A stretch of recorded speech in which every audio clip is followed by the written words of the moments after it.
Magandang umaga po. Good morning, everyone.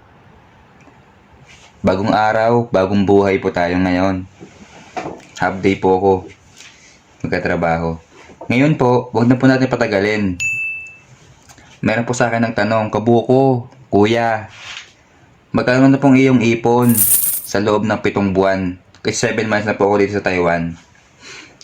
Huwag na natin patagalin, mga kababayan, mga kabuko, kung magkano pong aking naipon sa loob ng 7 months po dito. Curious po ito, mga kabuko, mga kababayan. Di totoo yan. Bola lang yan. Huwag na natin patagalin yan. Yan. Ito po ang aking bag. Galing ko po ito Pilipinas. Bigay ng aking tita na nasa Taiwan din. Ang naipon ko po dito sa loob ng 7 buwan, mga kabuko, mga kababayan, ito pa. Resibo po. Resibo. Now this is my side. Listen, look, and listen, and learn. Ito pinakamalapit dito, resibo. Ganun po talaga mga buhay abroad po. Sa wallet. Ngayon po.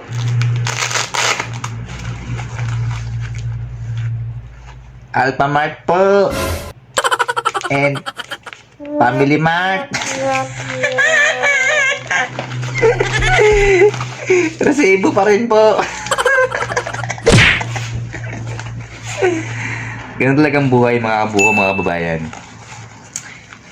Yung resibo po pala, huwag niyo po itatapon yan, mga kabuko, kababayan. Dahil po dito sa bansa na pinasukan ko sa Taiwan, meron po yan value. May halaga po yan.